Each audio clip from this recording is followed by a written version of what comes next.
Kadapa MP YS Avinash Reddy కీలక వ్యాఖ్యలు చేశారు. ప్రొద్దుటూరులో వస్త్ర వ్యాపారులు ఏర్పాటు చేసిన సమావేశానికి హాజరైన అవినాష్ రాష్ట్ర వ్యాప్తంగా మున్సిపాలిటీలు, కార్పొరేషన్లు ఏర్పాటు చేసేందుకు ఆయా ప్రాంత అధికారుల అనుమతులు తప్పనిసరని సూచించారు. వీటిపై ప్రభుత్వం ఓ నిర్ణయం తీసుకోనున్నట్లు తెలిపారు. ఈ విషయాన్ని ప్రొద్దుటూరు మున్సిపాలిటీ ఏర్పాటు చేసిన కౌన్సిల్ సమావేశంలో తీర్మానం చేసి చర్యలు తీసుకోవాలని ఎమ్మెల్యే రాచమల్లు శివప్రసాద్ రెడ్డికి తెలిపారు.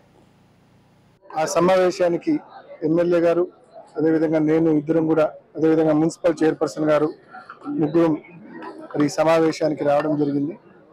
ముఖ్యంగా కార్పొరేట్స్ ఎంటర్ కావడంతో ప్రొద్దుటూరులో ఎన్నో సంవత్సరాలుగా ఇక్కడ వ్యాపారాలు చేస్తున్నటువంటి దాదాపు ఒక 500-600 మంది వస్త్ర వ్యాపారులు ఏ రకంగా ఇబ్బందులు పడుతున్నారు, వారి ఇబ్బందులు మా దృష్టికి తీసుకొచ్చేందుకు, ప్రభుత్వం దృష్టికి తీసుకొచ్చేందుకు, వారి వ్యాపారాలు కూడా మరి జరగాల, అదేవిధంగా ప్రజలు కూడా ఇబ్బంది పడకుండా, అదేవిధంగా పబ్లిక్ ఇంట్రెస్ట్ కూడా దృష్టిలో పెట్టుకొని ఒక అర్థవంతమైన చర్చ జరిగింది.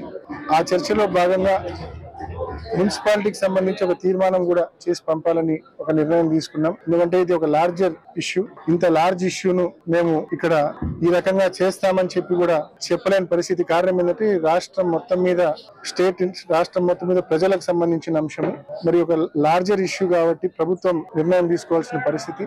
ఆ ప్రభుత్వం దృష్టికి కూడా ఎమ్మెల్యే గారు, నేను ఇద్దరం తప్పకుండా గవర్నమెంట్ దృష్టికి కూడా, ప్రతి మున్సిపాలిటీలో కావచ్చు, కార్పొరేషన్లు కావచ్చు, ఈ రకంగా వస్త్ర వ్యాపారులు ఎదుర్కొంటున్న సమస్యలు తప్పకుండా గవర్నమెంట్ దృష్టికి తీసుకెళ్లి దీనికి రాబోయే రోజుల్లో ఒక శాశ్వతమైన ఒక పరిష్కారం తీసుకొచ్చే దిశగా, అదేవిధంగా పబ్లిక్ కూడా ఇబ్బంది లేకుండా ఒక శాశ్వతమైన పరిష్కారం తీసుకొచ్చే దిశగా తప్పకుండా కృషి చేస్తాం.